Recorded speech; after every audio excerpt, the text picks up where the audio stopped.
Hey there, welcome to my live. I want to talk to you about a couple things, actually follow up on some things I've been putting out there on Instagram and as well as Facebook, talking to you about a healing plan. Do you have a healing plan? It generated a lot of questions, a lot of discussions. I just thought I would follow up with that. So I'm going to give you a little time to hop on. Make sure that you share this with your friends, share this with other people, because I just believe that the topic is just really timely, really appropriate, and everything. And so again, this is a follow-up, a total follow-up to some things that I've been talking about this week about having a healing plan. Maybe you want to know where I'm at right now. I'm here at Harvest Church in Turlock, California. I'm at our downtown campus. My husband just redid his lounge. This is kind of like, our back room, after Sunday services, we, come back here and regroup or pray or whatever. And my husband, he just redid it. So I want to show it to you, okay? Because it's beautiful, I think. So check it all out. I'm going to have you just kind of look at it. Check the whole thing out here. Check this whole thing. Yeah, isn't it beautiful? Beautiful fan up here. Nice little seating area. There we go. We've got the screen right here, and we can see what's happening in the service and that kind of stuff. So this is my husband's lounge, and so it's key fobbed and everything. So every time I come in, he sends me a little note, tells me he knows I'm here. So anyway, I hope he's watching this. Okay. All right. So anyway, again, share this. All right, share this with your followers, with your friends, and everything. And I want to tell you something I said that made a bunch of people mad. And I'm going to tell you this, and it might make you mad too, but I actually think it's gonna help you to think, okay? And so, again, it's all along the line of what I've been talking about. Do you have a healing plan? And the reason I'm bringing it up, because we're in our staff meeting today. Oh, by the way, this shirt here says Seer on it. We just got these in a little while ago. I have Seer shirts. I have Prophet shirts. If that's something that you're interested in, just click that link, the link tree link, JVAS, link tree, JVAS, right up in the description there. Just click that and go to the USA store. We just have it in the US. I don't have it in Australia yet, okay? But Australia has some of its has some of its own stuff. So if you're Australian or New Zealand, check out that store. But this one's in the USA store, okay? All right. So anyway, back to what I was talking about. We have, it's like I want you to kind of think through this. It's something that, I've worked through myself. And so I'm just bringing to you what I've worked out on my own, is that this whole thing about being a finisher. And we had a discussion today in our ministry staff meeting about one minister in particular. But, he's deceased and all this stuff is coming out about him now. And it's just not good, and it's like not what you would expect from this particular minister. He just seemed like he carried himself and had it all together, and apparently he did not. He really didn't, and it's coming out pretty bad, and it's coming out pretty hard. And we're having this discussion because I keep saying this thing. I keep saying to ministers, I keep saying, do you have a healing plan? This is just for ministers, this is for anybody. Okay, but in ministers especially, because it's like there's too much pressure, and we have these philosophical discussions about, should ministries be personality driven or not, and what do we need in place so that we can last and we can finish, because everybody has cracks, you know what I'm saying? Everybody, gets on edge. And, I say by the grace of God, my life, I keep thinking, like, if I just made a few different decisions, I could be, totally screwed up and wrecked my life. You know what I'm saying? I just didn't. And so, the hand of God was just really strong on my life to keep me in check and keep me in place. But it also put some stuff in place. And I found that ministers are not that great about putting things in place, especially ministry wives. I've seen ministry wives go down so bad that, it's embarrassing. Okay. And you don't have to. You don't have to, but you can't. It's like, how are we going to be healthy? It's like, if you want to be physically healthy, you have to have a plan. If you want to be spiritually healthy, you have to have a plan.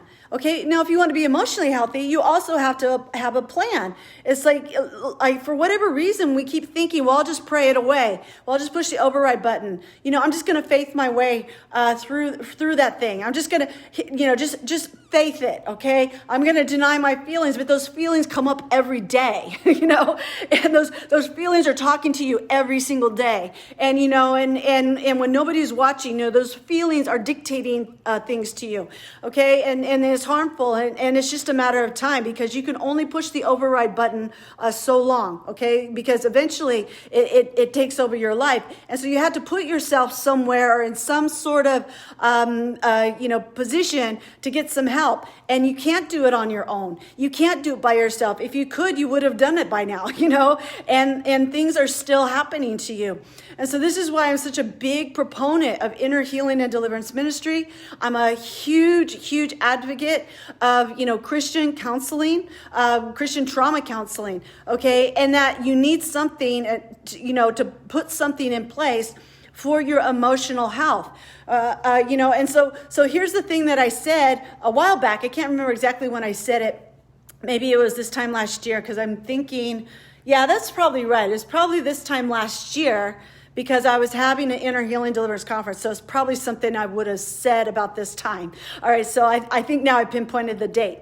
So anyway, so what I said, and I just put it on my Facebook, and I said, how can you worship the Lord wholeheartedly if you're not wholehearted? And question mark. That's all I said. And I started getting these responses. Some people are like, yeah, that's right on, but I started getting these responses from people who are like, that is very unfair. That is not right. I worship the Lord. Even though I'm broken, I worship the Lord with all of my heart. And they're just really getting very upset with what I said. And here's the reason, because I know I hit the sweet spot. I know I hit the pain center. And I know I hit that part of people that was really challenging, because they're probably in a situation where they feel like they can't fix it, they can't change, they don't know what to do, they don't have the skills, they don't have, they don't know how to put things in place, so that they can get well. And, they're sincere, totally sincere, they give to the Lord what they have. But here's the reality, okay? And if you're not wholehearted, you can't serve the Lord wholeheartedly. If you're not wholehearted, you can't worship the Lord wholeheartedly. There's absolutely no way. You might be so sincere. You might really desire to obey the Lord and serve the Lord, okay? But if you're not wholehearted, you can't. It's impossible. You don't have the heart for it. You can't carry it, okay? And so a lot of people, they have these big, huge calls on their life for ministry and or business or, this, that, and the other. And they've got these huge, real genuine calls of God on their life, and they can't do it because they don't have the heart for it. And when you're not wholehearted, you can't obey the Lord. You don't have the heart for it. And so you have to do something about that. You have to get a healing plan. You're going to have to put yourself in inner healing deliverance ministry. You're going to have to get a counselor. And if you want to last, you got to keep that stuff going. Okay? If you want to finish, you got to keep that stuff going.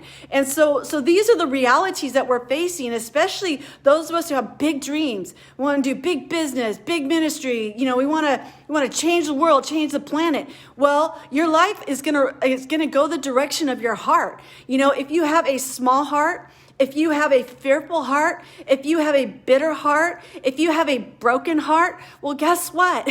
You will have a bitter life, a broken life, a fearful life, or a small life. You can't serve the Lord the way God intends. And so this is why we have to get to work on our heart so that we can serve the Lord wholeheartedly. When we have been commanded to worship the Lord with all of our heart, it wasn't just a command. It was also an invitation into healing, because the only one who can heal your heart is Jesus. But at the same time, you got to put yourself and position yourself to actually go through that process. And that's why we need each other. And so I'm bringing all this stuff to you because, you need to have a healing plan. Maybe we can be a part of that. Maybe we can be, a part of that journey with you, at least for a season. We have a couple things coming up, the Supernatural Weight Loss 2.0. That's coming up. That's for people who have food disorders. Food is your God. Food is your problem. Okay. And you got bondages, or you've got a chemical issue, and your body's not doing what it's supposed to do, and you can't serve the Lord.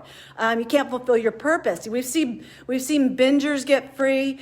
We've seen people with chemical imbalances get free, like total chronic fatigue, like completely break out of it, start running like they've run their whole life. Okay.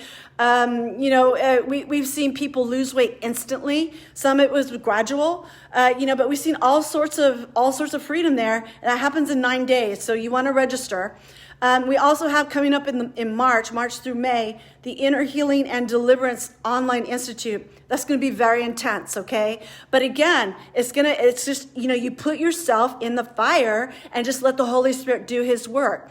And just trust that he's going to take you through the journey and you'll be better for it, okay? And so this is all about, is freedom. It's about, not being tormented anymore. And it's also about running our race well and finishing. And so I just want to talk to you about this, and really challenge you in the whole thing about being wholehearted, because until you're wholehearted, you can't serve the Lord wholeheartedly. You can't even worship him wholeheartedly. And you're being invited into a repositioning in that area. Okay. All right. Thanks so much for joining me on my live. Make sure you share this with people. I think we need to start shouting this, 2021, let's get healed. Let's get delivered. Okay. All right. Talk to you soon. Bye-bye.